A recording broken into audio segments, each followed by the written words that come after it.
Selamat pagi, Pak Pagi, Yudi, pagi Pak Budi. Christine. Selamat pagi Kita mulai Pak nih. Budi. Nah, Good silakan Bu morning, Christine. Ibu Nazlena, Prof. Nazlena.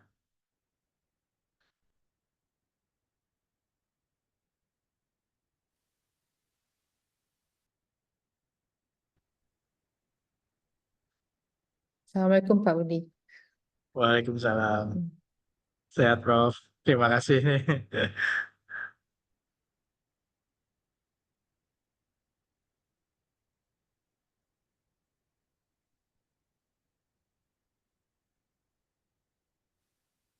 Baik, Bapak dan Ibu sekalian, izin saya akan memulai kegiatan pada pagi hari ini. Yang terhormat Kepala Organisasi Riset Elektronika dan Informatika Badan Riset dan Inovasi Nasional, Bapak Dr. Eng Budi Prawara. Yang kami hormati Kepala Pusat Riset Sains Data dan Informasi, Bapak Dr. Esa Prakasa MT. Yang kami hormati Asosiat Profesor Nazlena Mohamad Ali sebagai narasumber. Yang kami hormati Bapak M. Yudi Rezaldi MDS PhD selaku moderator. Yang kami hormati para ketua kelompok riset dan Bapak Ibu di lingkungan Pusat Riset Sains Data dan Informasi, serta Bapak Ibu kawan BRIN semua yang telah hadir secara daring. Assalamualaikum warahmatullahi wabarakatuh. Selamat pagi, salam sejahtera bagi kita semua. Om Swastiastu, Namo Buddhaya, salam kebajikan. Puji dan syukur kita panjatkan kepada Tuhan Yang Maha Esa, karena berkat dan rahmat-Nya kita dapat berkumpul pada hari ini, Selasa 19 November 2024, dalam kegiatan webinar Visiting Researcher dengan topik Enhancing Everyday Life, Technology, Design, and Interaction. Perkenalkan, saya Christine Widianirum, Pranata Humas BRIN kawasan Bandung Garut yang akan memandu acara pada pagi hari ini. Bapak dan Ibu sekalian, panduan acara webinar pada hari ini adalah peserta diharapkan mematikan suara ketika narasumber berbicara dan memanfaatkan fitur Raise Hand untuk bertanya. Peserta dipersilakan mengganti nama dengan format nama spasi asal instansi. Peserta dipersilakan juga mengganti virtual background Zoom dengan virtual background yang telah disediakan. Baik Bapak dan Ibu yang berbahagia, marilah kita mendengar sambutan dari Kepala Organisasi Riset Elektronika dan Informatika kepada Bapak Dr. Eng Budi Prawara. Kami silakan. Ya, terima kasih, Mbak Christine. Assalamualaikum warahmatullahi wabarakatuh. Selamat pagi, salam sejahtera, salam sehat bagi kita semuanya. Yang saya hormati Kepala Pusat Riset Sains Data dan Informasi, Pak Esa Prakasa, narasumber kita di pagi hari ini yang juga merupakan visiting researchers di PRSDI, Associate Profesor Dr. Nazlena Mohamad Ali dari Institut Visual Informatics, Universitas Kebangsaan Malaysia. Terima kasih telah berkenan hadir dalam webinar di pagi hari ini. Kemudian para peserta yang berasal dari BRIN maupun dari eksternal ya, serta seluruh panitia pelaksana yang telah bekerja keras ya untuk menyelenggarakan acara ini. Pertama-tama marilah kita ucapkan puji syukur kehadirat Allah Subhanahu wa Ta'ala, Tuhan Yang Maha Esa, karena pada pagi hari ini kita semua diberikan kesehatan yang baik ya, sehingga kita bisa melaksanakan acara webinar dari kelompok riset Human Computer Interactions and Visualizations PRSDI dengan Kakeris Pak Yudi ya. Ya, tema webinar kita di pagi hari ini adalah Enhancing Everyday Life, Technology, Design, and Interactions. Ya, saya rasa tema ini sangat relevan dengan tantangan yang kita hadapi di era digital saat ini, di mana perkembangan teknologi dan juga desain ya yang sangat pesat tidak hanya menjadi sarana dalam penunjang aktivitas sehari-hari, tetapi juga telah menjadi pembentuk interaksi manusia dengan lingkungan di sekitar kita.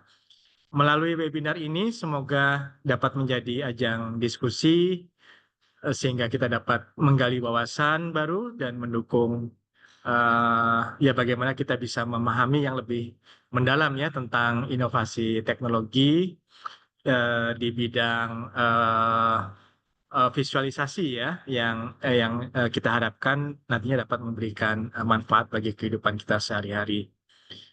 Eh, ya, kita juga merasa sangat terhormat karena acara ini menghadirkan para ahli yang memiliki pengalaman dan kontribusi luas di bidangnya. Semoga apa yang disampaikan nanti dapat menjadi inspirasi bagi kita semua untuk terus mengembangkan ide-ide yang inovatif, yang bermanfaat bagi bangsa dan negara, juga masyarakat luas. Akhir kata, saya mengucapkan terima kasih kepada seluruh pihak yang telah mendukung terselenggara acara ini. Kepada para peserta, selamat mengikuti webinar. Semoga diskusi yang berlangsung dapat memberikan manfaat besar dan memperluas wawasan kita semuanya. Wassalamualaikum warahmatullahi wabarakatuh. Terima kasih. Baik, terima kasih banyak Pak Budi atas sambutannya. Bapak dan Ibu sekalian, selanjutnya adalah sambutan dari Kepala Pusat Riset Sains Data dan Informasi kepada Bapak Esa. Kami silakan.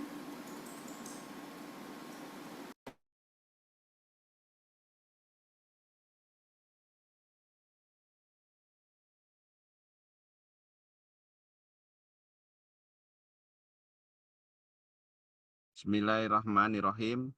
Assalamualaikum warahmatullahi wabarakatuh. Good morning everyone and welcome to today's special webinar. I'm honored to deliver remarks in this session as the head of Research Center for Data Information Sciences, BRIN. Respected webinar speaker, Professor Dr. Nazlena Muhammad Ali from the Visual Informatics Institute, Universiti Kebangsaan Malaysia, that is staying at our center also as a visiting researchers. Dr. Budi Prawara, the chair of Research Organization for Electronics and Informatics, BRIN. Dr. Yudi Rezaldi as the moderator and the host of the visiting researchers. Researchers from the Human Computer Interaction and Visualization Research Groups, ladies and gentlemen, all participants from both internal and external BRIN. Over the past month, Professor Nazlena has been a wonderful visiting researcher here at BRIN, contributing her extensive expertise and invaluable insights to our ongoing projects. Her time with us has been both inspiring and productive. We are so truly grateful for the knowledge and further collaboration that she has shared. Before Prof. Nazlena returns to her home institutions, she will be presenting her latest research findings in this webinar. The presentation entitled Enhancing Everyday Life, Technology, Design, and Interactions will show the current research related to human-computer interaction technologies. We are blessed to have the opportunity to learn from her. I encourage everyone to take this opportunity to engage, ask questions, and make the most of the insightful presentation. Finally, I would like to thank Professor Nazlena for your dedication and for sharing your research with us. Thank you. Wassalamualaikum warahmatullahi wabarakatuh.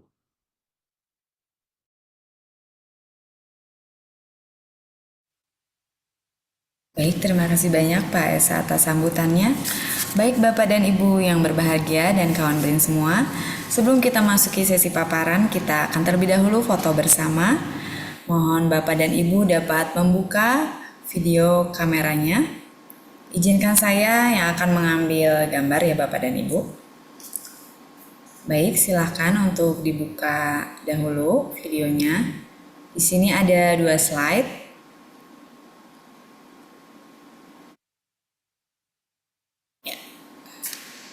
Baik, untuk slide pertama, ya Bapak dan Ibu, ya masih ada yang buka ya, sebentar. Slide pertama ya Bapak Ibu, ditahan dulu ya, 1, 2, 3. Saya ulangi, slide pertama, 1, 2, 3. Slide yang kedua, sebentar, slide kedua, 1, 2, 3. Baik. Ya, terima kasih Bapak dan Ibu sekalian. Baik, kawan BRIN semua, saya akan bacakan panduan sesi diskusi, yaitu peserta dapat mengajukan pertanyaan dengan menggunakan fitur raise hand. Peserta juga dapat mengajukan pertanyaan di kolom chat Zoom, dan moderator nanti akan menentukan atau mempersilahkan peserta atau pertanyaan untuk dijawab. Baik, telah tiba saatnya kita akan mendengar paparan dari narasumber yang akan dipandu oleh Bapak M. Yudi Rezaldi, MDS, PhD, sebagai peneliti ahli media dari kelompok riset Human Computer Interaction and Visualization Pusat Riset Sains Data dan Informasi Badan Riset dan Inovasi Nasional. Saya akan membacakan sedikit CV beliau, yaitu beliau menempuh pendidikan S1 Desain Komunikasi Visual dari Universitas Pasundan, S2 Desain Institut Teknologi Bandung, dan S3 Computer Science atau Visual Informatics dari Universiti Kebangsaan Malaysia. Pengalaman kerja beliau adalah tahun 2007 hingga 2020 sebagai peneliti UPT Balai Informasi Teknologi LIPI, 2020 hingga saat ini peneliti di Pusat Riset Sains Data dan Informasi Badan Riset dan Inovasi Nasional, dan pada tahun 2021 hingga 2023 sebagai dosen part-time di Presiden Universiti, dan juga hingga saat ini menjadi dosen juga part-time di Telkom University. Baik Bapak dan Ibu, tidak berlama-lama lagi, saya akan serahkan sesi paparan dan diskusi kepada Bapak Yudi. Kepada Bapak Yudi kami silakan. Baik, terima kasih Bu Christine. Baik, Assalamualaikum warahmatullahi wabarakatuh. Selamat pagi Bapak Ibu dan sekalian. Mohon izin, saya mencoba memoderatori acara kegiatan hari ini. Mungkin tadi sudah kita dengar sambutan dari Pak Budi dan dari Pak Esa, yang memang Pak Budi menyampaikan sambutan dalam bahasa Indonesia dan Pak Esa dalam bahasa Inggris, karena memang nanti juga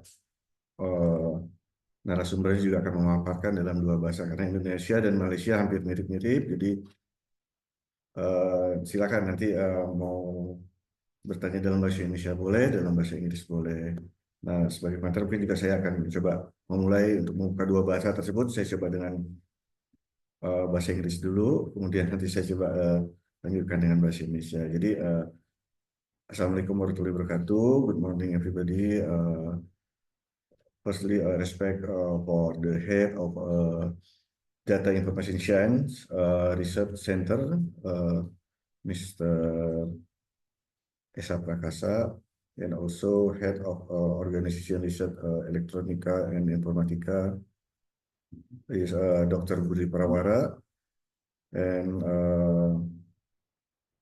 resource person who is visiting research is Assistant Professor Dr. Nazlena Muhammad Ali from the Visual Informatics IPI from Universiti Kebangsaan Malaysia. She has been pleased to attend it in this seminar. And respect also for all participants from both internal and external PRSDI-BRIN, and for all the organizing committee who has working hard to organize this event. Oke, saya lanjutkan dalam bahasa Indonesia. Jadi kita memang akan menggunakan dua bahasa Indonesia ya nanti.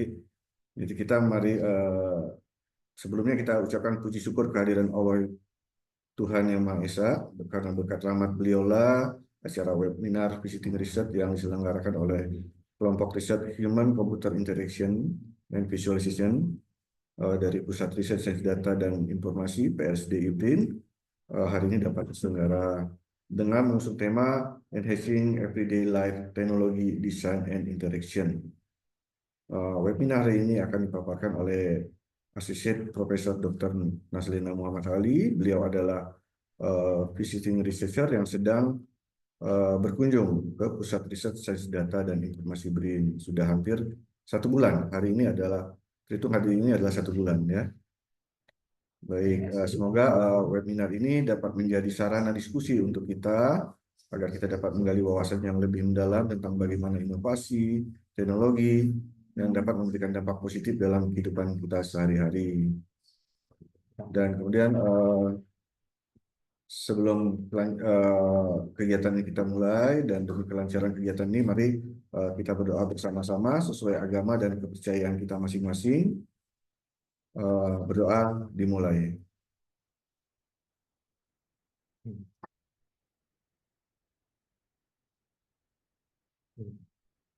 Selesai. Baik, Bapak Ibu yang saya hormati, kita masuk ke sesi inti pemaparan presentasi dari Prof. Nazlena, dan setelah itu nanti silakan dibuka forum diskusi tanya jawab. Kepada Prof. Nazlena, waktu dan tempat kami persilakan.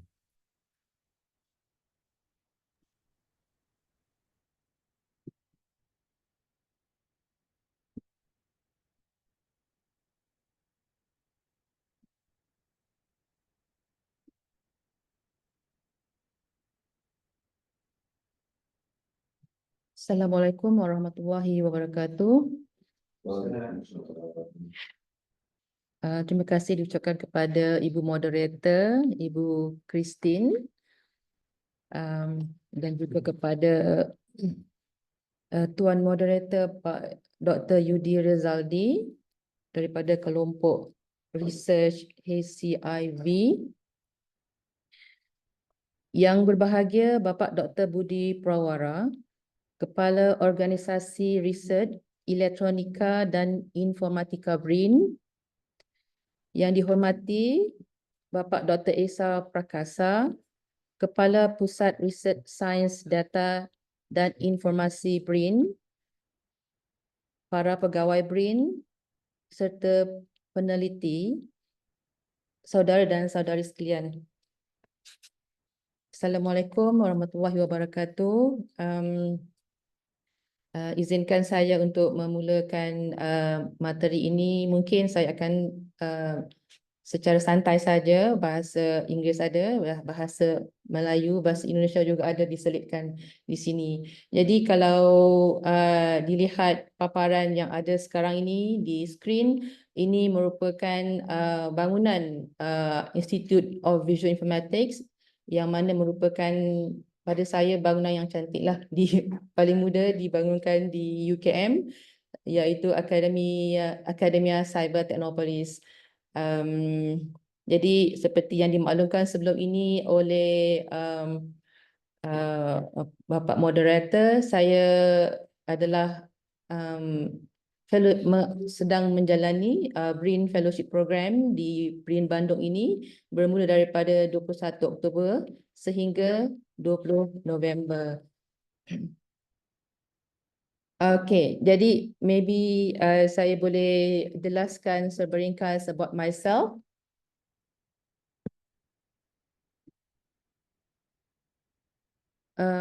Saya telah bekerja di UKM semenjak tahun 1999 dan mendapat pendidikan Bachelor of Information Technology daripada Universiti Utara Malaysia pada tahun 1995 dan menyambung pengajian di peringkat sarjana S2 dalam bidang Computer Science daripada Universiti Malaya pada tahun 2001 dan kemudian mendapat PhD daripada Dublin City University, Dublin, Ireland pada tahun 2009 dan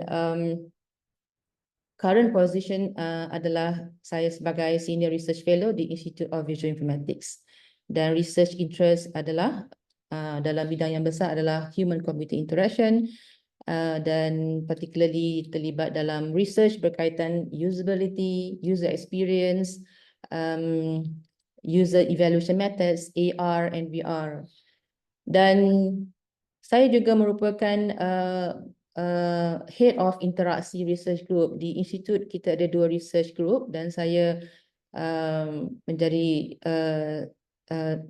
menerajui salah satu daripada research institute yang ada, iaitu interaksi, yang mana interaksi adalah stand kepada intelligent human-centered extended reality and system integration.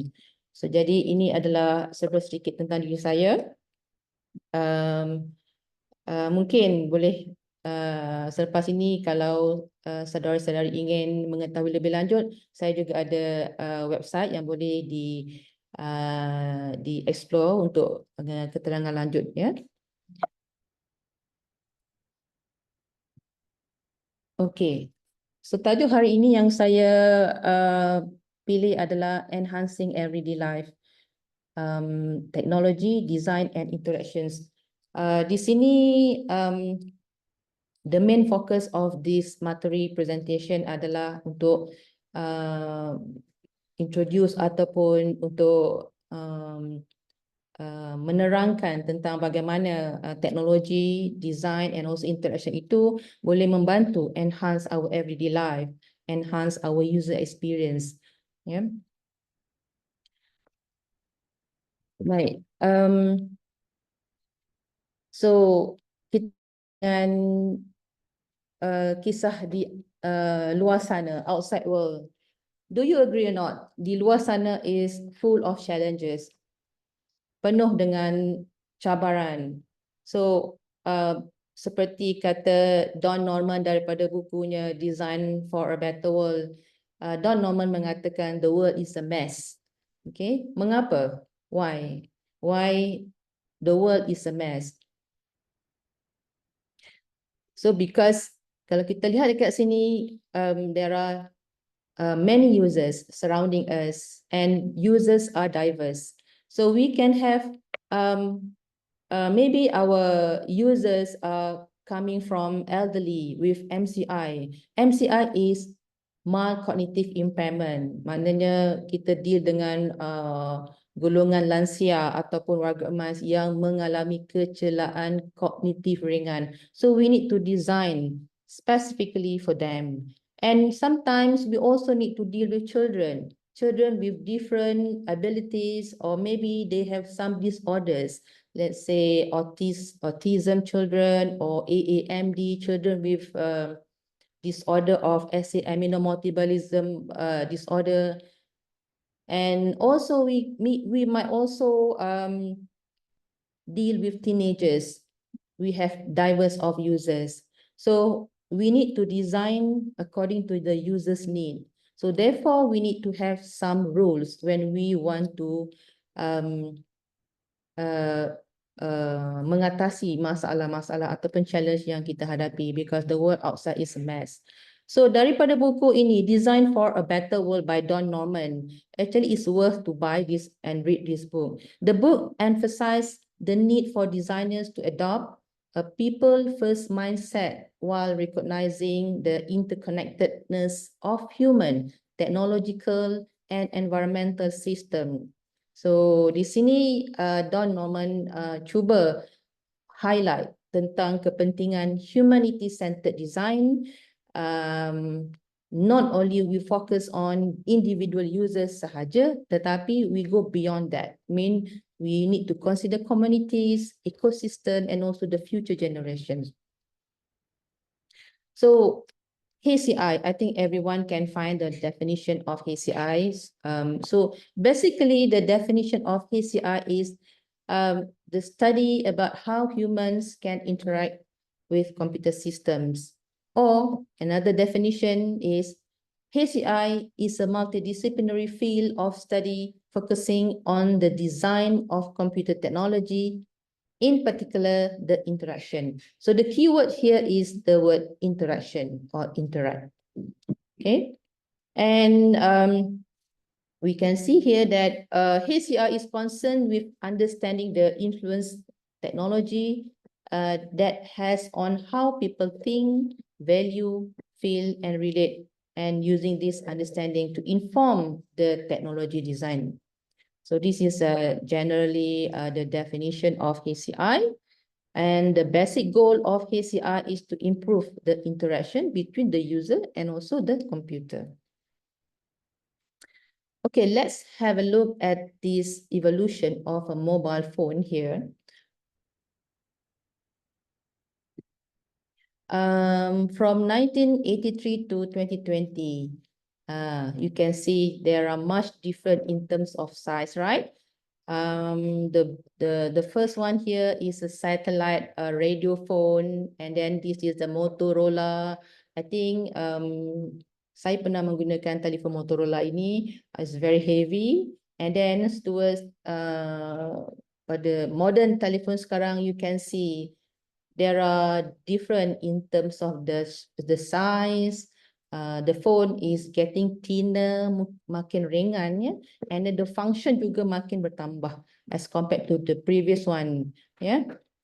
So these are the evolution of the mobile phone starting from year 1983 until today. Mungkin lagi banyak lagi the pembaharuan. This is because of there are needs sentiasa bertambah dan jadi teknologi semakin berubah mengikut kehendak pengguna semasa. Okay, this is another concept that I would like to share also, because nowadays computers are everywhere.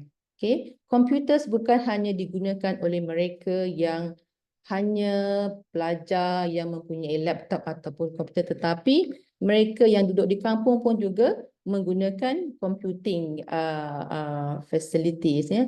Ibu dan ayah kita juga menggunakan ATM machine, for example, untuk mengeluarkan duit, untuk membeli tiket di vending machine dan sebagainya. Jadi sekarang ni in our daily life, we are facing with lots of computing systems. Look at this graphic miniature of a folder, for example. So everything the design under the HCI, dia akan cuba untuk enhancekan the human activity and our experience. So we know the meaning, then we don't have to think much because the design already reflect the knowledge that we have in our daily life. Okay, we know that the scissors is to cut, and then the folder is actually to organize our materials, files, and so on. And this is the save button to save our work. Okay. I would like to share again what Don Norman have criticized the design. So from his book, the design of everyday things. So Don Norman actually criticized the design of telephone, and also he compared with the control and function of a car or vehicle. So as you can see, the beginning of the telephone actually very simple. I mean that dia hanya ada 10 dialing activities daripada 0 hingga 9, and then the function is only to pick up the phone and hang and call. So nowadays you can see a lot of function diberikan oleh, disediakan dalam modern phone. So we are no longer boleh bercakap tapi kita can do many things. We can hold on, we can do voice messages, we can do many things with the smartphone. But according to Norman, the design of the modern smartphone currently sekarang ini is confusing. Okay, kerana dia tidak ada association between the function and also the controller. So according to him, the design of the modern phone is poorly designed. But if you look at the design of the controller of a vehicle, for example here, so they have actually more than 100 operators and control, tetapi people are not confused with the design. So the design here is clearly labeled, and then the control of the car is visible, and one function of the car represent to one controller. Okay. So according to him also, bad design is bad designer. Okay, where we are today. So as you can see here, we are currently moving to the era of intelligence, data everywhere, data in the cloud, where we have wearable devices that we can wear. So we have a smartwatch. The smartwatch can notify us our heart rate kita increase or not, and then the monitoring or the perkara yang keselamatan boleh ditingkatkan with the technologies nowadays. Okay, this is the chart that I would like to share, some showing that what happened in 1 minute internet. So, but this one quite old, tahun 2021. And then you can see dalam 1 minit, there's a lot of transaction going on here. Let's say TikTok, for example, there are 5,000 download on TikTok. And then if you are watching Netflix, 20,000 subscribers watching. If you are on Facebook, for example, over 1.4 million scrolling. So this is for the year 2021. And the other graph at the right is actually for year 2022. You can see the increase of the data going on in every minute of the day. For example, all millions, you can see here the TikTok, Facebook, everybody is sharing, tweeting, liking, and so on. So this shows that we need to design for the better. We need to think of this because of the data is surrounding us. Okay. All right. So interacting with everyday things also, we deal with this kind of design. Okay, every day maybe setiap orang biasa dengan pengalaman ini menggunakan lift or elevator panel design ni. So what is actually the design, the function of the elevator? Okay, the function is actually very simple, to haul people up and down. That's it. But why there are so many design which is confusing? Okay, so it does not represent simple task of menggunakan escalator to go up and down. Even though there is a design here with arrow down and arrow up, but we don't know which one to press. The arrow button or the square here. So this shows that we need to have good design so that to make our life easier. Okay, now another example here is on using TV remote control. So ideally, when we want to use the remote TV, we normally lay at the sofa, right, or the couch, and then we turn on and then we tune our favorite channel, and then we tune our audio of that particular channel. So that's very simple task that we need to do with the remote TV. But why there are so many buttons on the remote TV? As you can see from the picture here, these are the buttons that we usually use actually. But the engineers are very bersemangat untuk tambah all the buttons. Whenever they found new function, they add a new button, but they don't really care about the usability. Okay, this is another example. This is in Japan. The technology in the toilet itself is very high tech. They have covered many aspects of experience for someone going to the toilet in Japan. So you can see the flushing technology also. They have 4 types of technology, whether it can save the water, sometimes they can add the music and so on. So this is the technology that if you happen to visit Japan, then we can experience this. This is another example. I think this is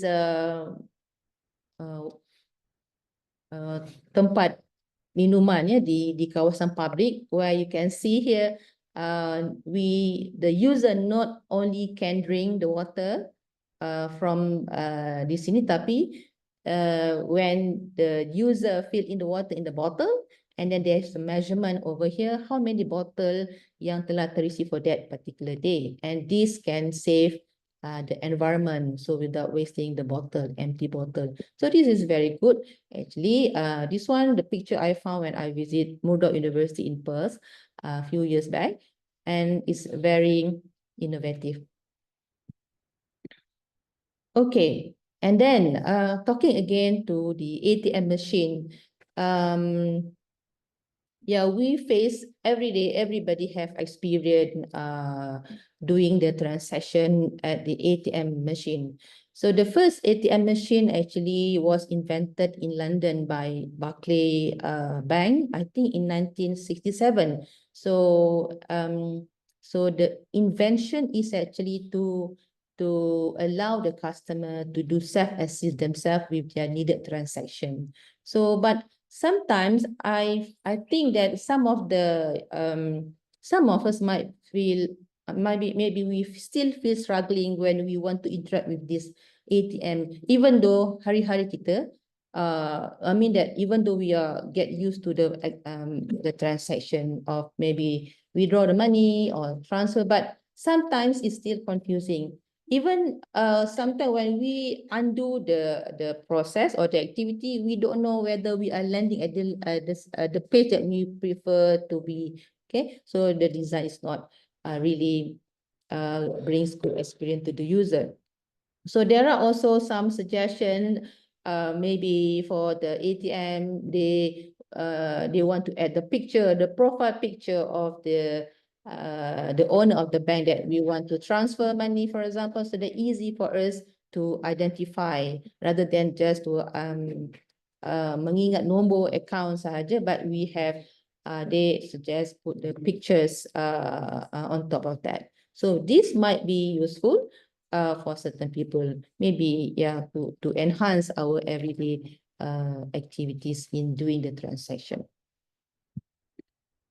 Okay, this is another example of coffee machine of Costa, which can be considered as intelligent, where the design of this coffee machine they have a touchscreen technology and they have audio smell of the coffee that we order, and also they provide better UX user experience, and they can also do some facial recognitions, whether the customer is maybe teenagers or maybe older people, then they can do some suggestion. For the older people, then the machine can suggest for less sugar, for example, and for the teenagers, maybe more sugar. So that kind of interaction that nowadays happen to improve the experience of the user or the customer. Okay, now on the smartphone design principle here, in year 2015, it is said that 25% of the world population use a smartphone. So smartphone is everywhere. Even the small kid also have a smartphone at home, right?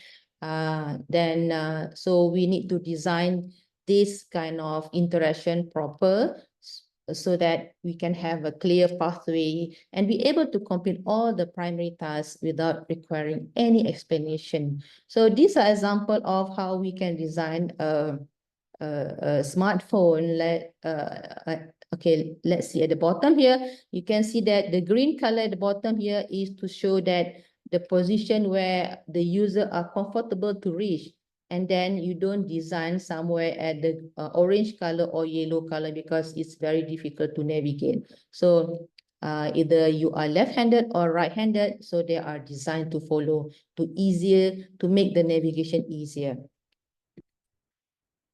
Okay, so I think another example here on games. I think most of us may be familiar with playing games.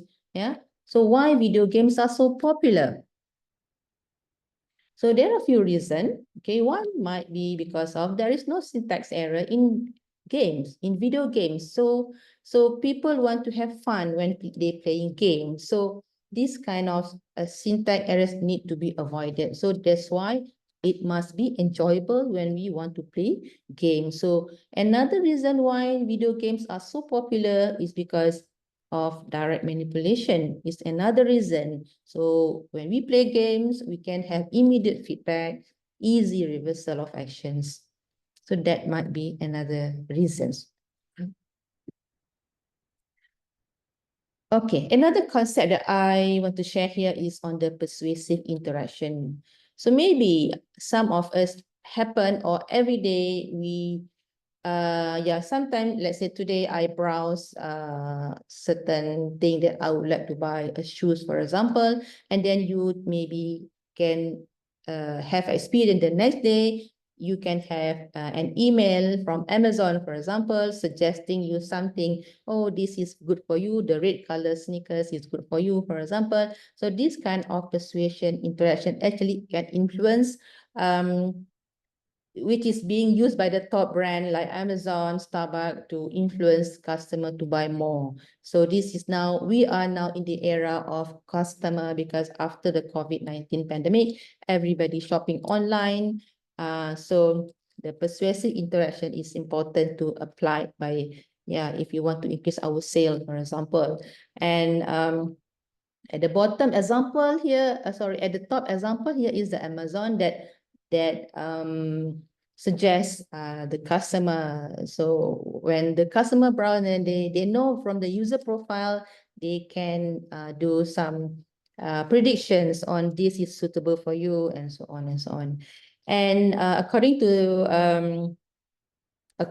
research, 75% of the customer mostly influenced by the suggestions when they are personalized. So that one can be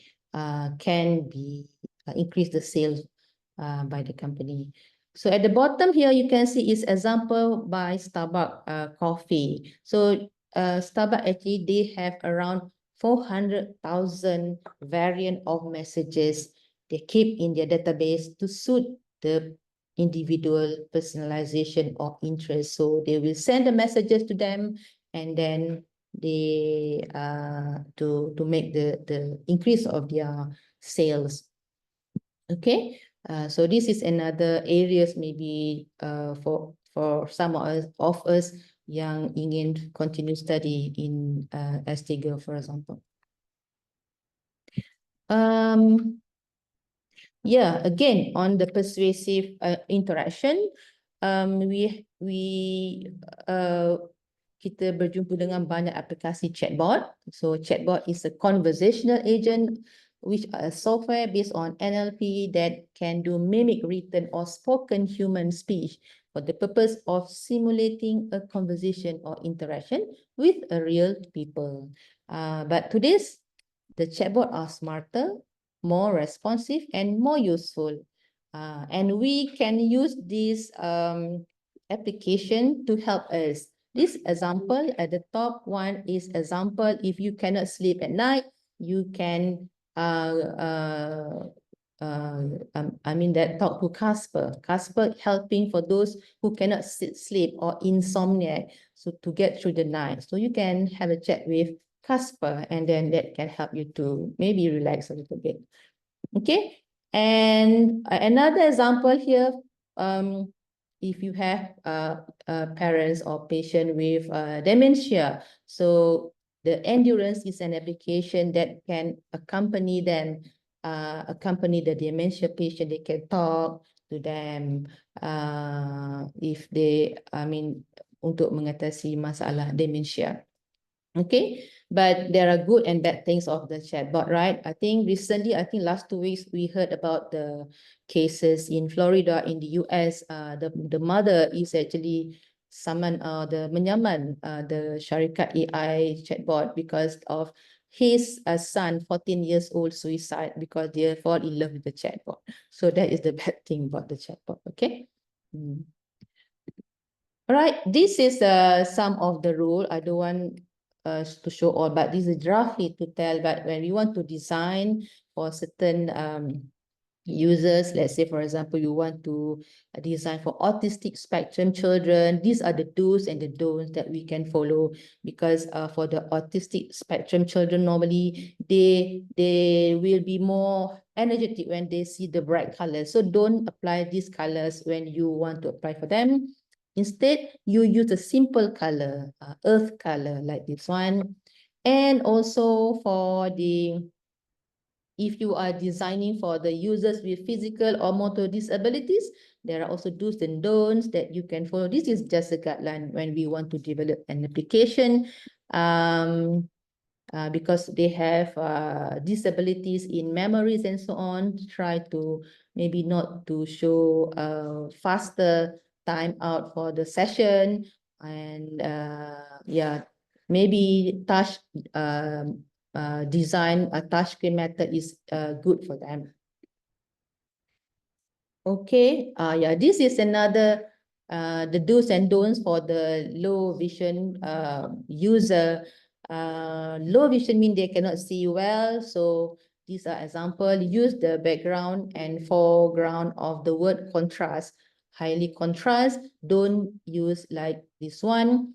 Low contrast of color, so that because they are low vision, they cannot see. Okay.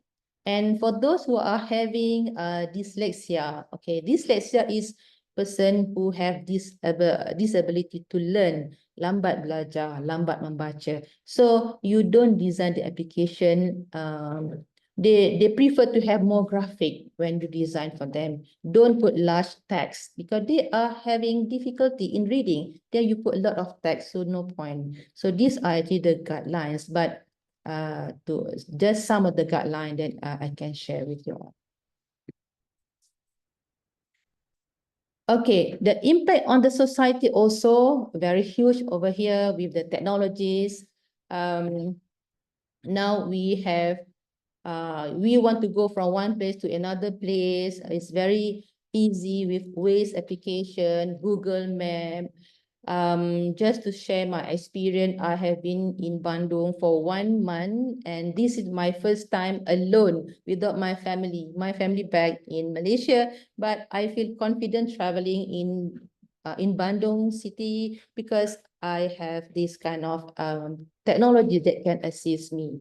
So with this kind of digital application, the digital actually play a bigger role in improving the well-being of the community, improving in society, making communities smarter. So we know the direction from, let's say, from we want to go from one place to another place, we can predict the time frame, the duration, and then this is very, very good example.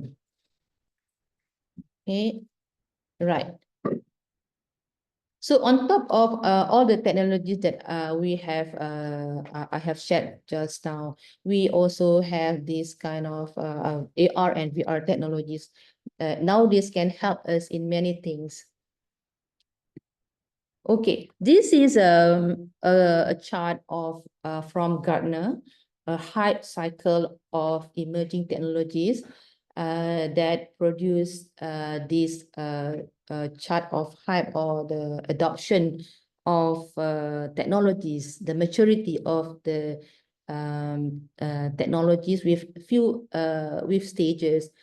Stages yang pertama ini adalah yang emerging, yang meningkat naik, and then the peak one, and then the third stages is a little bit slope ke bawah. Itu maknanya ada sedikit penurunan dari segi teknologi, mungkin kurang kejayaan, and then dia akan naik semula dari segi slope yang keempat itu dari segi the technologies now may be successful, then most of the organization reported the successful story. So then you can see here in year 2017, we can see augmented reality and also virtual reality at these stages.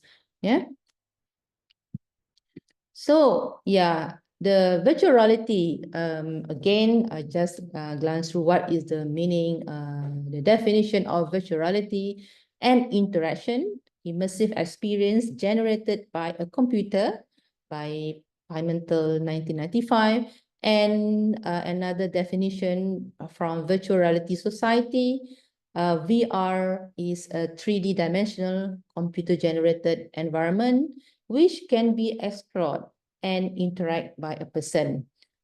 So the person becomes part of this virtual world and is immersed within this environment, and whilst there is able to manipulate object or perform a series of action.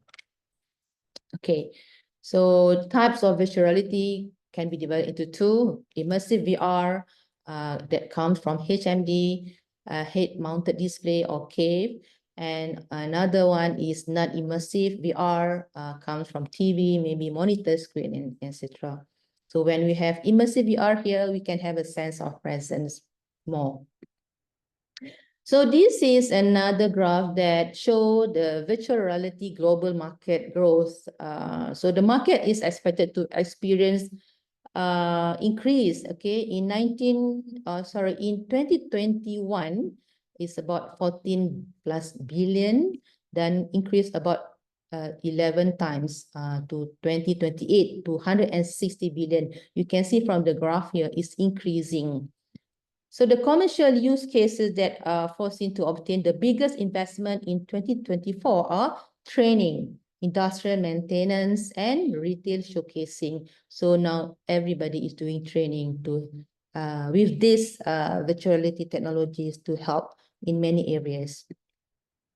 So this is also another example of virtual reality use cases. Again, training is the highest here in Asia Pacific based on Statista. Based on IDC worldwide, showing that training is the highest, virtual reality games, and also collaboration. So in November 2020, Statista report estimate for business investment in the US, industrial maintenance and training are forecast to hit 4.1 billion in 2024. And Walmart is a big company on mall in the US, also utilize the VR training to promote its 1.5 million employees. So training is maybe banyak menggunakan teknologi VR. Okay, now with the era of VR nowadays, maybe this can be applied to those employee untuk mengambil new pekerja for the skill yang diperlukan oleh generasi Z. Okay, generasi Z I think lahir daripada tahun 1990 to 2020 maybe. So these are the thing that maybe the majikan can look for when they want to hire someone working in this VR industry. So the first three is actually regarding the soft skill, and the last three is also is about the hard skill.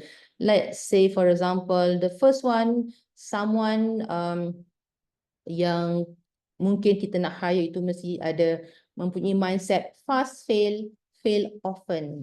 So this one shows that because we are growing fast with the technologies, so this kind of mindset is very, very important to have in the team, in the team.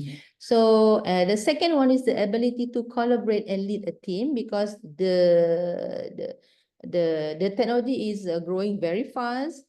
Then we need this kind of team yang mempunyai keupayaan berkolaborasi.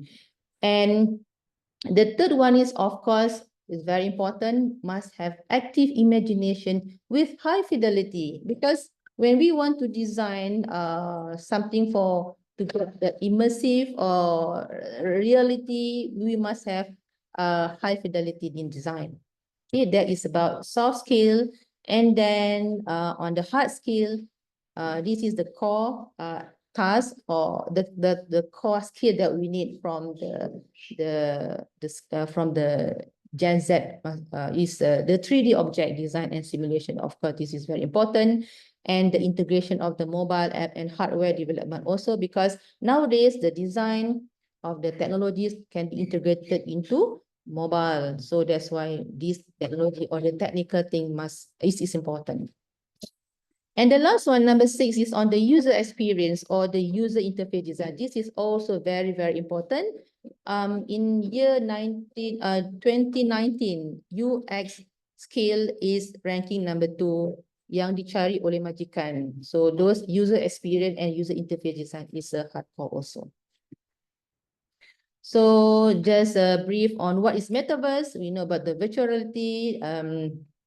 So the metaverse is a universe of universe, and it is immersive 3D environment, and it is a cloud-based social platform for online communities, user-created digital content and interaction, and it is actually a VR-based world independent of our physical one, where people can socialize more and engage in a seemingly unlimited variety of virtual experience. Okay. So look back at this trend, Google trend. As you can see, the color, blue color represent metaverse search, and then virtual reality is a red color. Then you can see the spike berlaku di sini lebih kurang pada tahun 2022. So people are looking, people are searching for metaverse for the 5-year search volume in October 2022. Okay, now remember back the graph that I showed just now on year 2017, right? It shows that pada masa itu ada augmented reality and also virtual reality. But then in year 2022, you can see no longer there. I don't know what happened. Maybe it's already matured, but you can see metaverse is here dalam fasa ataupun innovation trigger. Everybody is looking. You can relate with the Google trend just now on their searching on metaverse. Okay. Okay, this is some example of how the technology of VR can help the community. This is one of the project under my student supervision, doing the VR exercise game. So he tried to help the older people having problems with physical or balancing problem. And then he developed a game called Tai Chi. You know, in Chinese, there is a game or exercise called Tai Chi. So this VR exercise game is designed for the elderly. So we want to investigate in what way the gaming experience can help the elderly in terms of the interaction design, or maybe some other features included in the games. And then we want to study the physical and the cognitive benefit of having the VR exercise game for the elderly people. Then another work of my master student tried to investigate the loneliness or social isolation with the use of virtual reality technologies. So he tried to investigate the aspect of social interaction among the elderly and tried to come up with the framework. So what are the elements that can assist this community? Because I think in China, the population is increasing about 2.1 billion in 2050. So from this number, there's a lot, I mean, 1/4 of the older adults are facing the social isolation and also loneliness. So therefore, he investigate these matters, these problems. This is another work of my student also, to enhance pharmacist training through virtual reality. So this is again in training. From the graph that I showed previously, that training is important with the technology of VR.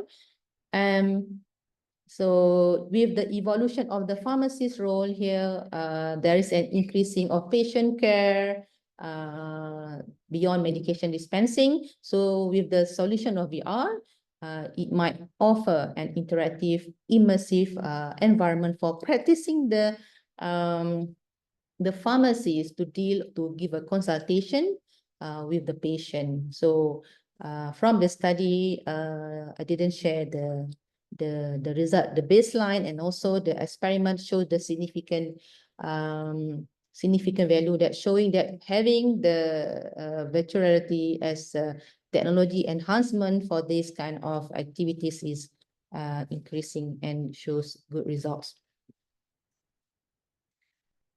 Yeah, this is another work of my master student. She is using the AR for the creativity. Because in Malaysia, we have a subject we call as subject reka bentuk and technology. So, but this time we try to investigate how the creativity level increased by having this technology of augmented reality within this subject. So then this one apply to the I think pelajar berumur 15 tahun tingkatan 3. So she investigate this she explored with the Torrance measurement to measure the creativity level of learning this subject. Okay, how much time I left, Pak Yudi?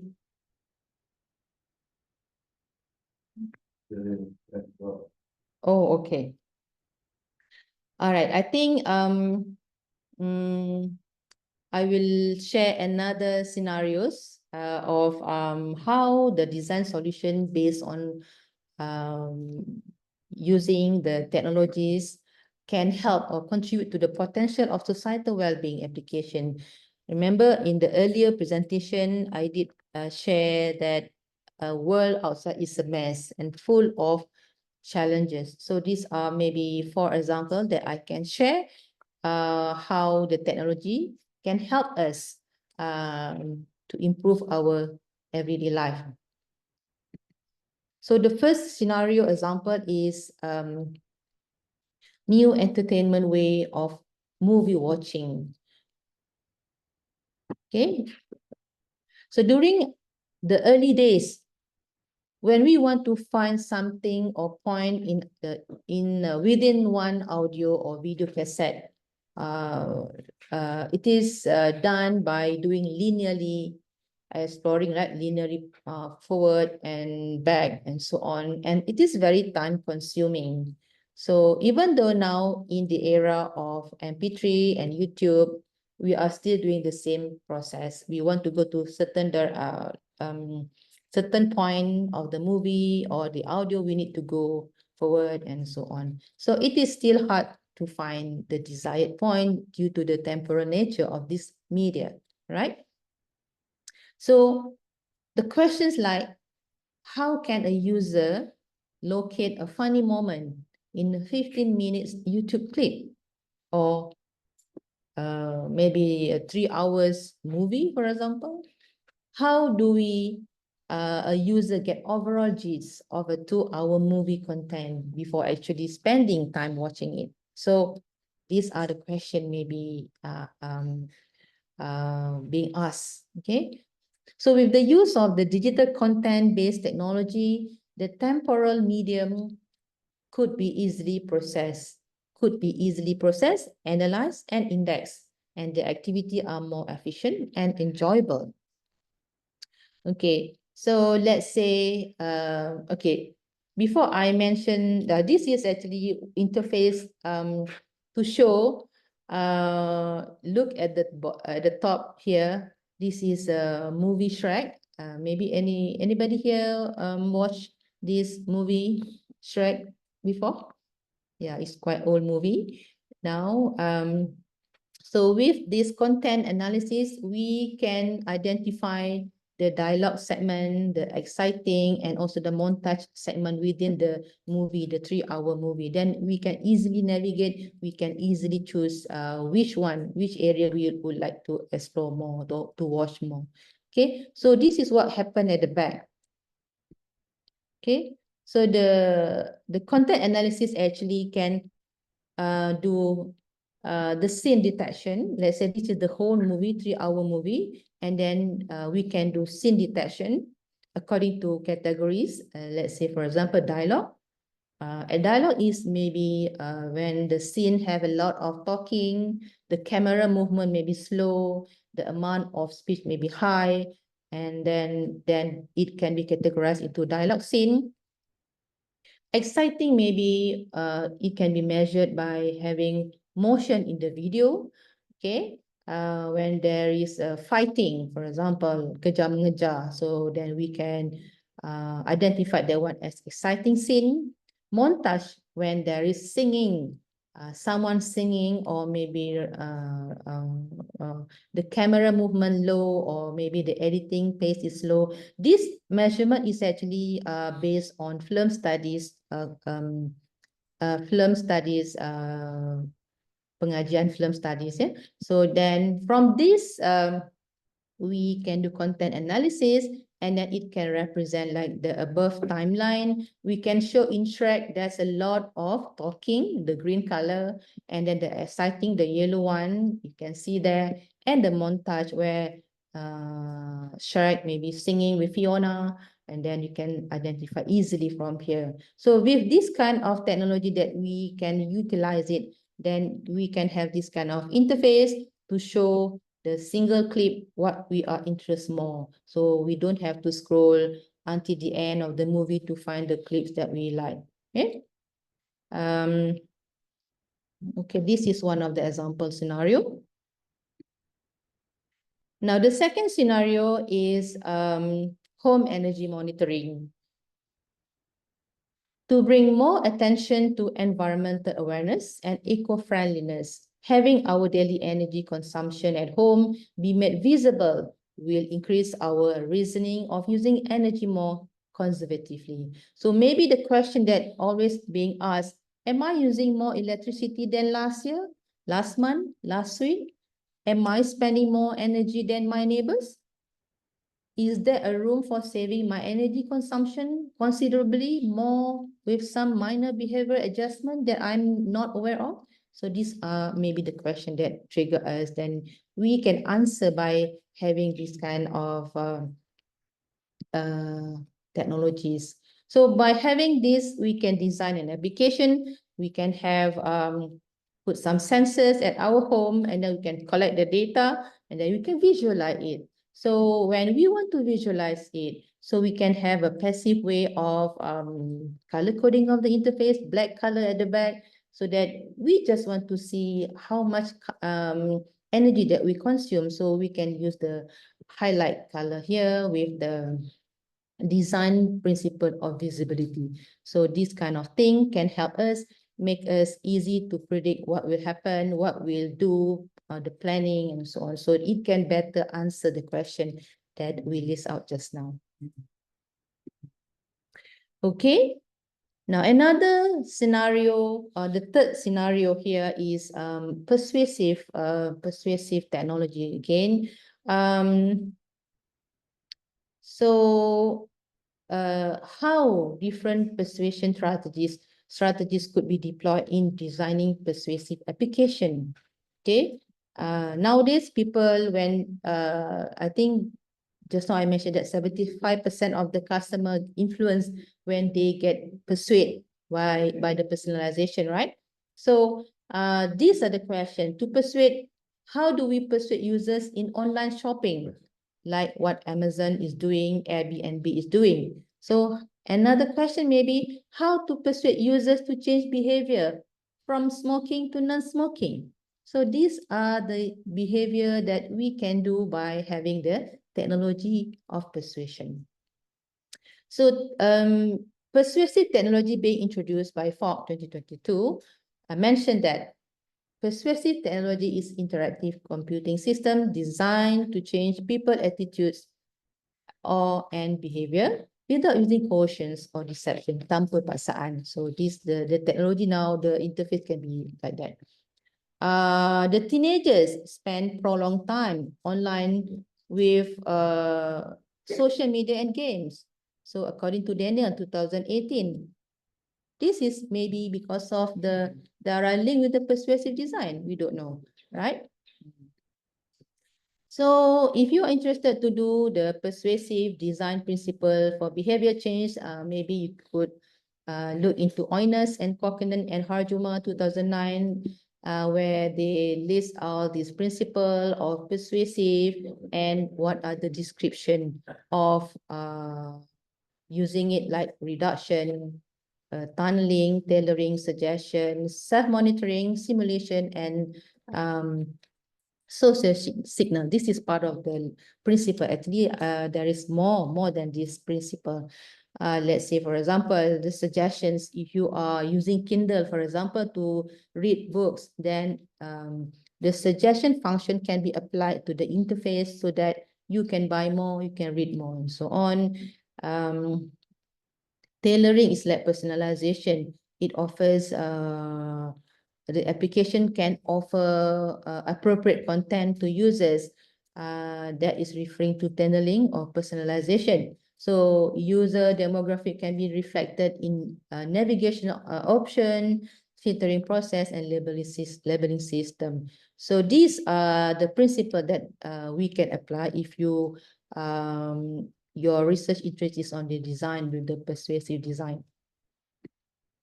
And this is a work of another student of my PhD, already graduated. She developed an application for the elderly called Warga Fit to persuade the senior citizen to do physical activities. So she designed an application, mobile application, that include the principle of persuasive. Then she do the measuring whether it's successful or efficient or not.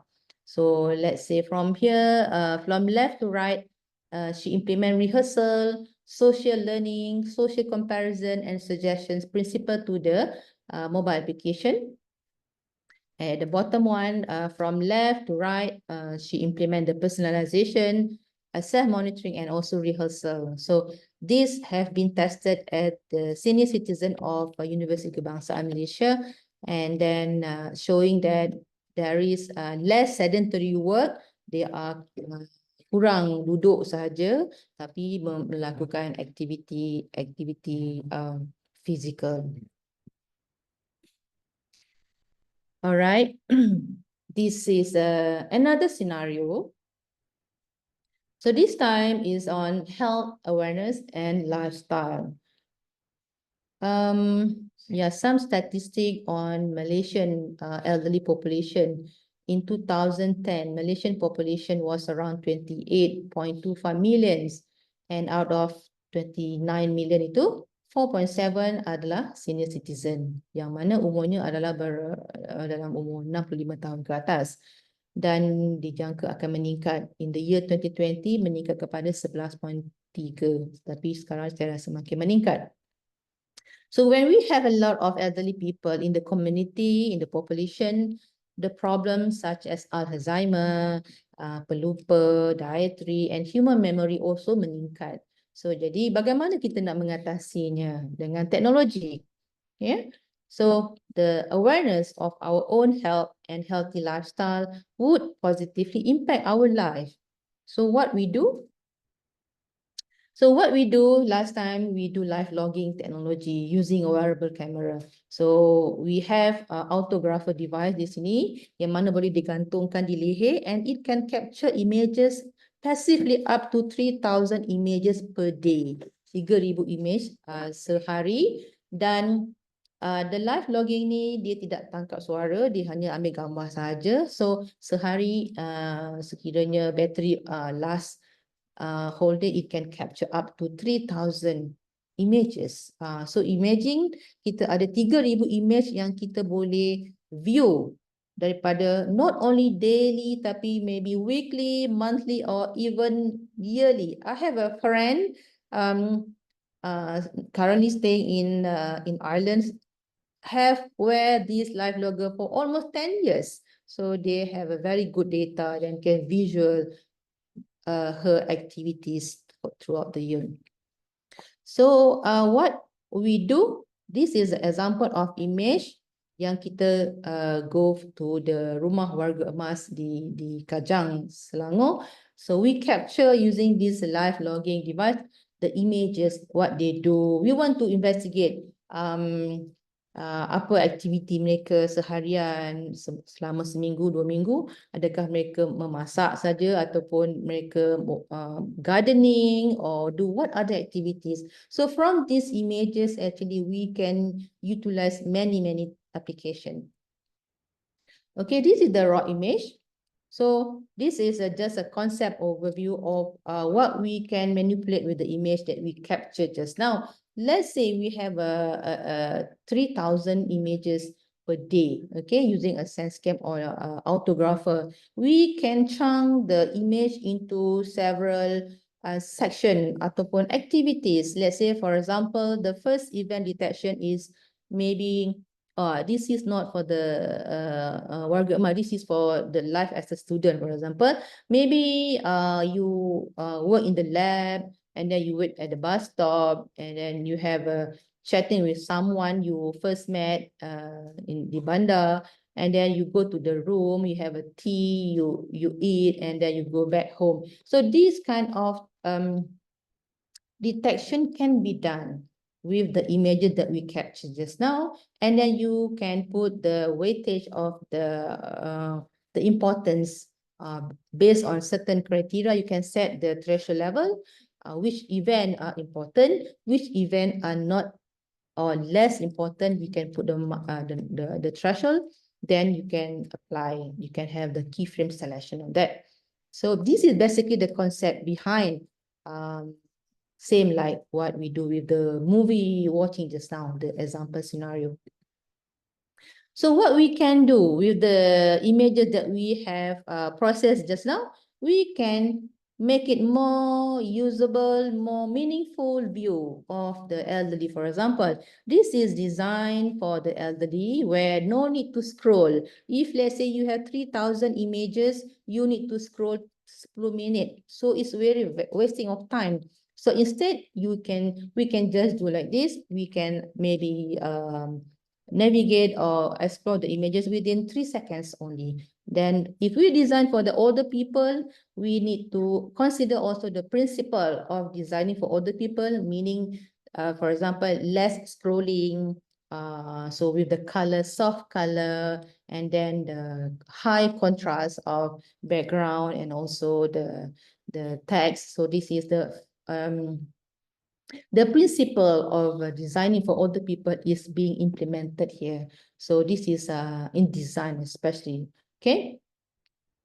And this is another screen that we can utilize the images. Just now is the screen for the elderly people. So this is not for the elderly, but we can still utilize another for this is for us. I mean the old normal adults. So we can have a calendar here.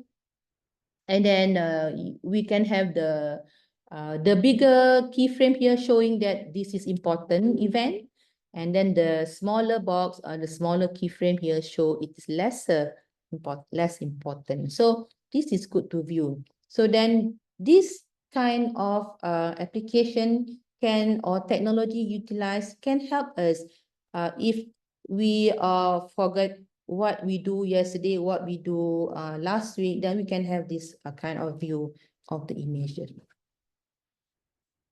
Okay, I put some of the reference if you want to read further on this work. Okay, I think we come to the final slide. Okay, now the future of HCI will continue to evolve as new technologies emerge and researchers explore innovative ways to improve human-computer interaction. And the key focus will be on creating intuitive, immersive, and personalized experience that enhance user productivity, satisfaction, and overall quality of life. So for the future, maybe, yeah, I think for the future, of course, the integration with the AI, immersive, voice, chatbot, multimodal interfaces, context-aware systems with sensors are on the way. I think that's all my presentation. Terima kasih kepada semua atas perhatiannya. Thank you very much. This is if my contact details sekiranya ada selepas ini untuk menghubungi saya secara email ataupun melalui secara website. Terima kasih sekali lagi. Assalamualaikum warahmatullahi wabarakatuh. Waalaikumsalam warahmatullahi wabarakatuh. Okay, terima kasih. Thank you very much, Prof. Nazlena. This is a very interesting presentation regarding the development of technology and design since the 1983, maybe, if I'm wrong, until today, where initially technology only function according to what we need, so that today the technology is able to bring its user to the interact with the environment around we or them.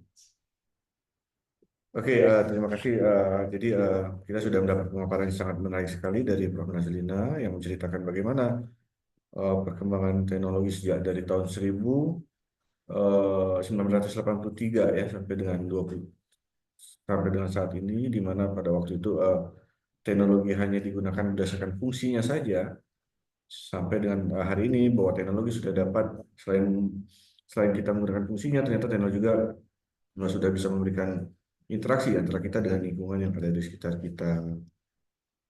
Baiklah, kita buka ke sesi tanya jawab. We open the question, sesi tanya jawab ya, question and answer, dan kita lihat Bapak Ibu bisa menyampaikan melalui chat Zoom ataupun melalui pertanyaan langsung. Di sini kita lihat sudah ada 2 pertanyaan di chat Zoom dari Bapak Taufik Iqbal Ramdhani dan dari Bapak Yogiswara Jahmika. Kita bacakan dulu yang pertama, Prof. Dari Pak Taufik, she is giving sorry, I'm sorry.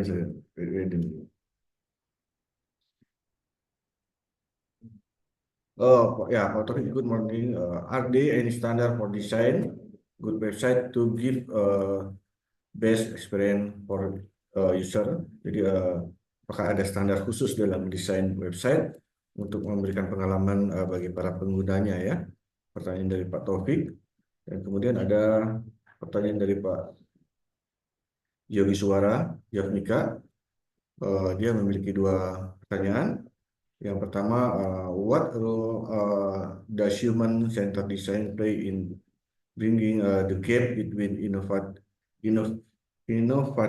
technology and real-world usability for diverse audience? Dan kedua,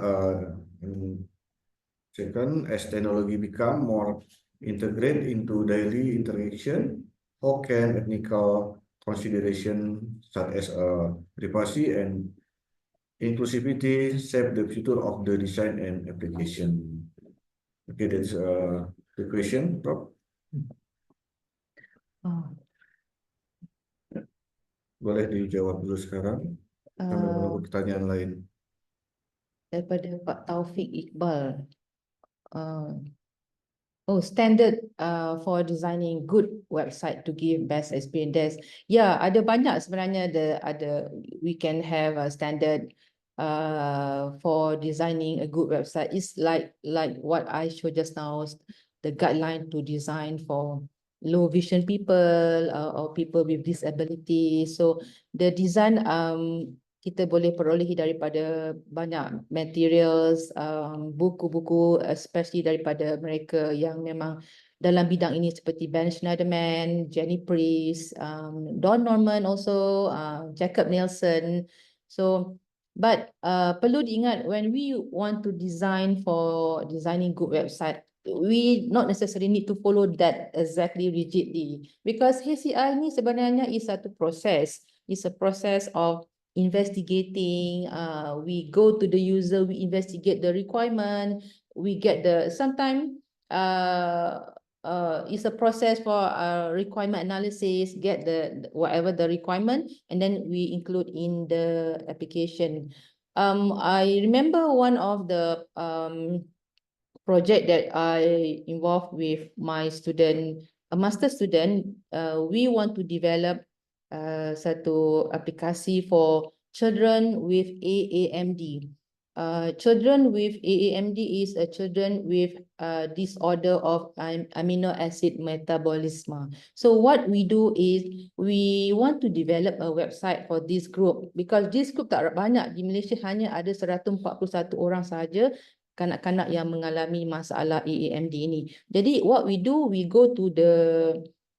go collect data, mendapatkan requirement daripada caregivers. Because kanak-kanak kita sometimes kita tak boleh nak dapatkan the requirements kan, so we go to the caregivers and then we get all the requirement list, and then we develop a website. And then after we develop a website, even though we follow exactly the certain rules yang kita gunakan, even we want to design for the elderly ke, we want to design for kanak-kanak, but at the end, after we develop, we need to evaluate again. That's why HCR is satu proses yang iterative. It doesn't stop at one point, because orang kata when you do work, study related to user ni memang agak hassle, because the process of developing with them is very tedious and takes time. So pada pandangan saya, if I want to say the standard one, yes, we can find a lot of standard from the books, from the community on the design, but sometimes it doesn't necessarily we feel kita kita apply all those things. It depends. So if let's say we found ada 10 standard, for example, maybe apa yang kita dah buat kajian tu mungkin kita pakai 7 saja pun still okay. But the most important thing is not about the designing of the good design of the website, but the evaluation, how it brings the outcome from our design. Macam mana dia memberi experience to the user. That is the most important thing, being evaluated. Yeah. I think I answer your questions about Taufik. The second one, yeah. Ya. Ada Satu lagi Yogi dari Suara. dari Yogi, hasil. what role does human-centered design play?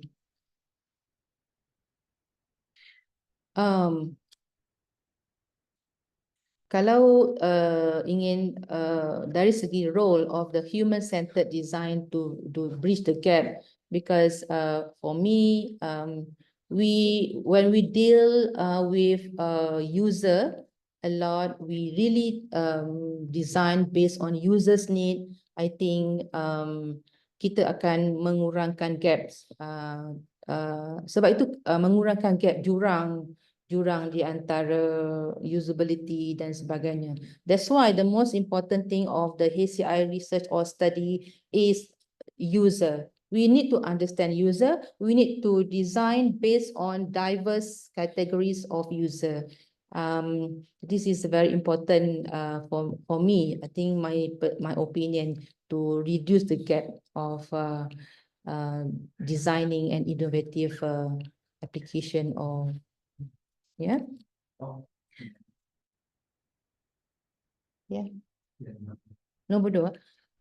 Okay, as technology becomes more integrated into daily interaction, how can ethical consideration such as privacy and inclusivity shape the future of its design and application? Yes, this is actually one of the big things being discussed during any conference related to issues of interaction. Let's say, for example, when we collect data on autographer, so we need to give them consent when we tell them this is highly important to address the ethical aspect, because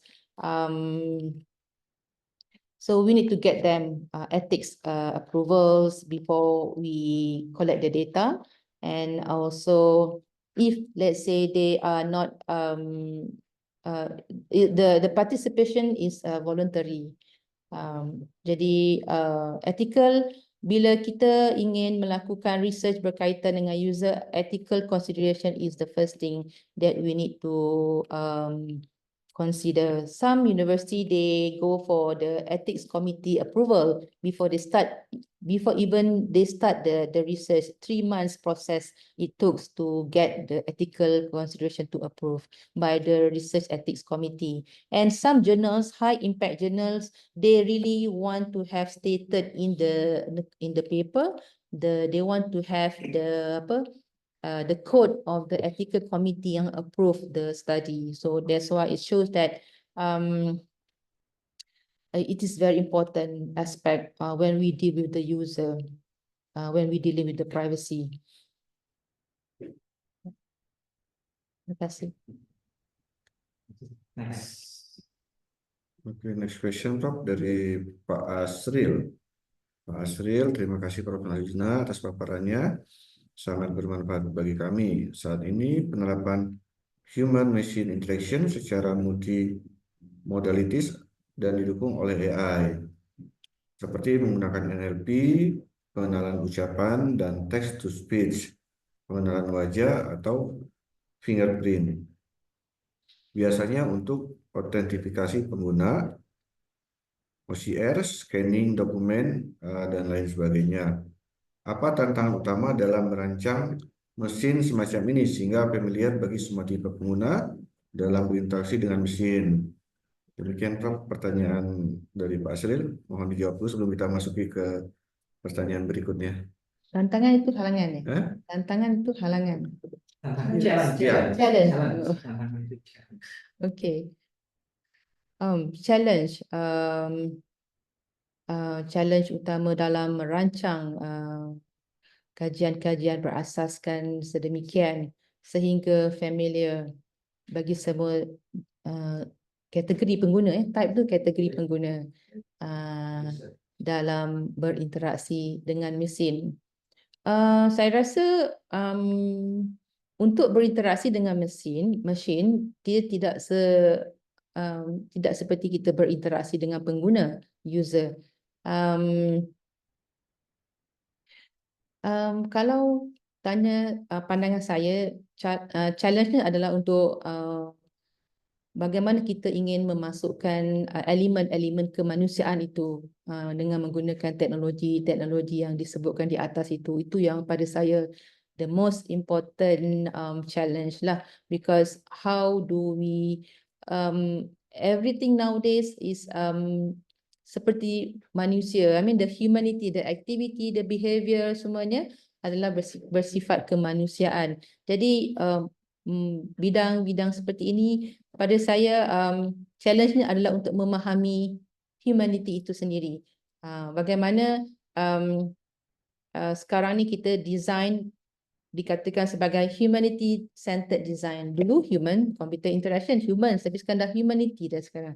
Jadi di situ bagaimana kita nak menerapkan the behavior. Jadi itu mungkin dengan dukungan daripada teknologi seperti AI mungkin bisa menjadikan dia lebih bersifat kemanusiaan. Dan tapi pada saya the most important thing is kita kena mengkaji manusia itu sendiri, behavior. There's a lot of theory yang kita boleh pakai, kita guna pakai dalam mengimplementasikan, adaptkan to the machine coding and so on. So that's why we need to merge between HCI yang berasaskan pengguna dengan pembelajaran mesin. So we need to merge them together to make it more powerful, more meaningful, and then lebih memberikan, orang kata apa, lebih bersifat kemanusiaan dan lebih efisien dari segi interaksinya. Harap saya menjawab persoalan ini Pak Asril. Terima kasih. Demikian Pak Asril. Mudah-mudahan sesuai ya Pak Asril jawabannya. Kita lanjut ke pertanyaan berikutnya dari Ibu Gina Sopa ya. I am Gina from Directorate of Evaluation of Research, Technology and Innovation. In spite of the topic that you share with us, all you tell me that plan of the research and ahead after the visiting research program complete. Okay, is there any research or application collaboration that will be conducted between you as visiting researcher and the researcher in BRIN? Oke, jadi training dan apa yang sudah kita lakukan, Prof? Silakan mungkin Prof bisa jawab. Okey, terima kasih Ibu Gina. Yes, selepas 1 bulan saya berada di sini, sebenarnya ada banyak program yang kita buat selama 1 bulan together with the team HCIV over here, HCI and visualization. Some of the activities is publication, the research grant, and also MOU or PKS. So we actually yesterday even kita sudah review the version of PKS antara BRIN dengan IVI. Selanjutnya memang tidak hanya tamat di sini sahaja after 1 month. So selepas ini kita akan teruskan aktiviti seperti biasa, publication together with BRIN and also IVI, UKM. And also the collaboration also goes to the research grant application. Dan we have planned out actually beberapa activities research grant yang kita akan apply together. For next, even though saya dah tamat after 1 month here, dan dalam tempoh sebulan ini juga kita telah submit satu paper ya bersama tim dan satu book chapter with Elsevier, and then jadi perancangan tidak akan putus selepas 1 bulan ini, insyaAllah akan diteruskan sampai bila-bila lah ya. Terima kasih Ibu Gina. Oke, thank you Prof. Mudah-mudahan terjawab ya Bu Gina Sopa. Kita lanjut ke pertanyaan berikutnya from Budian Andriana. Budian Andriana, can you mention some example of wearable camera application in elderly health monitoring in the other files? Jadi penggunaan kamera ya dalam bidang kesehatan. Okey, contoh yang saya beri tadi itu adalah satu desain untuk elderly yang telah dibangunkan di Dublin City University, Ireland. Mungkin ada banyak juga kegunaan lain. Maybe boleh lihat one of my colleagues working at Oxford University. He is actually leading the Department of Health, Public Health, something like that. I can't remember the department, dan dia banyak menghasilkan papers berkaitan dengan wearables, wearable camera ini. So jadi saya rasa example yang ada pada saya ni memang untuk elderly, tapi ada juga digunakan untuk kegunaan lain lah biasanya, dan maybe boleh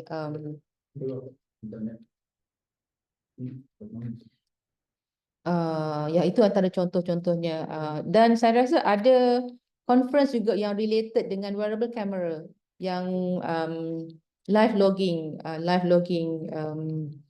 activities like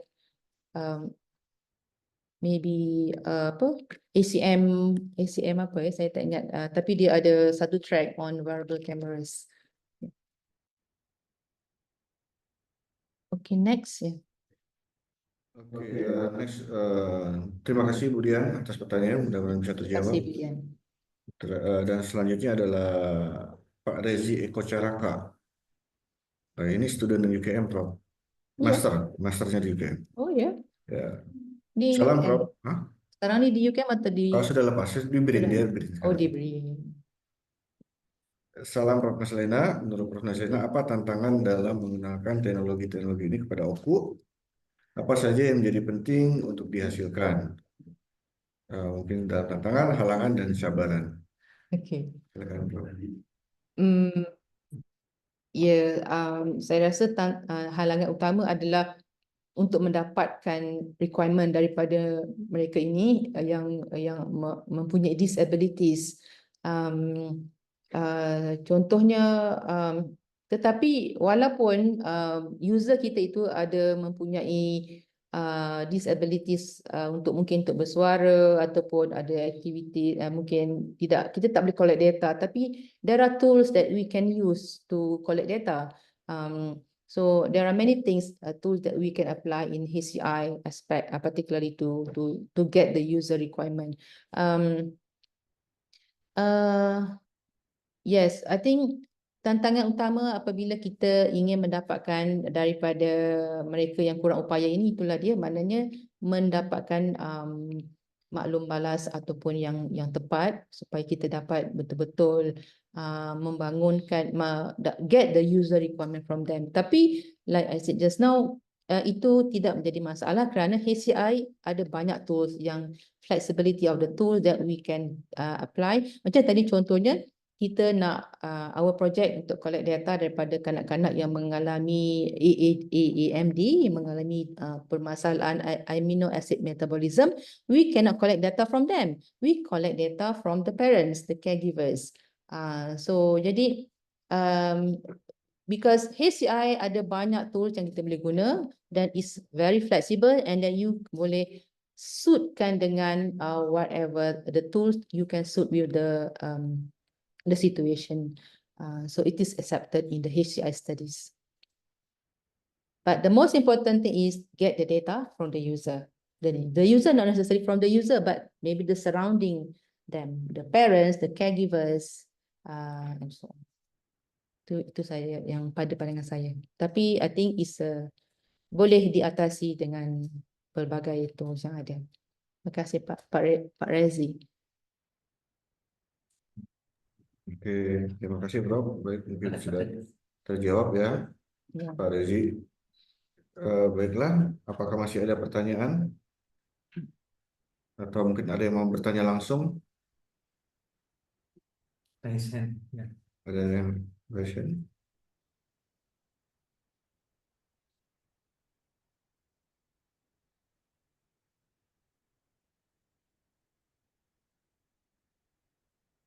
Oke, jika tidak ada, ini tadi saya pengen sedikit menambahkan yang pertanyaan dari Ibu Gina ya, Ibu Gina. Jadi menginformasikan saja bahwa selama 1 bulan ini memang kita sudah banyak yang cukup dilakukan bersama visiting research ini. Research ini mulai dari membuat proposal bersama dan submit proposal tersebut, menulis bersama dan juga submit jurnalnya, dan juga menyusun PKS. Di samping itu juga diskusi-diskusi lainnya terkait mengenai topik-topik penelitian. Dan kedepannya kami akan terus melanjutkan apa yang sudah kami rancang tersebut, menyelesaikan tulisan yang belum selesai ataupun menyelesaikan PKS yang sedang dalam review ya, review. Tentunya waktu 1 bulan memang kurang maksimal untuk bisa menyelesaikan semuanya, tapi paling tidak ada beberapa yang sudah kami submit dan yang belum juga sedang akan terus diselesaikan. Oke, demikian. Jika tidak ada pertanyaan lagi, saya ucapkan terima kasih yang sebesar-besarnya atas kehadiran Bapak Ibu, rekan-rekan, juga Bu Christine dari Humas ya, yang sudah membantu, dan rekan-rekan sekretariatan, dari Pak Budi dan Pak Esa yang sudah membuka, dan juga kepada Prof Nas sendiri. Terima kasih Prof Nas atas waktu dan kesempatannya, juga teman-teman Sivitas PRSDI yang sudah mengisikan waktunya untuk hadir dalam webinar ini. Terima kasih. Assalamualaikum warahmatullahi wabarakatuh. Saya kembalikan ke Bu Christine. Assalamualaikum. Baik, terima kasih banyak Pak Yudi yang telah memandu sesi materi dan juga diskusi pada hari ini. Terima kasih juga untuk narasumber kita, Profesor Nazlena Mohamad Ali, yang sudah menyampaikan materinya. Dengan berakhirnya sesi diskusi, maka selesai sudah acara webinar kita pada pagi hari ini. Kami mengucapkan terima kasih atas partisipasi dan kontribusi narasumber, kawan BRIN semua yang telah hadir di Zoom, dan juga pihak yang telah membantu terlaksananya webinar pada pagi hari ini. Kami selaku panitia yang bertugas memohon maaf jika ada kekurangan selama acara berlangsung. Semoga apa yang telah disampaikan oleh narasumber bisa bermanfaat bagi kita semua dan menambah wawasan bagi kita semua. Akhir tahun jalan-jalan ke Bali. Salam sehat dan selamat beraktivitas kembali. Saya Christine pamit undur diri. Wassalamualaikum warahmatullahi wabarakatuh. Selamat pagi, Om Santi, Santi, Santi Om. Terima kasih.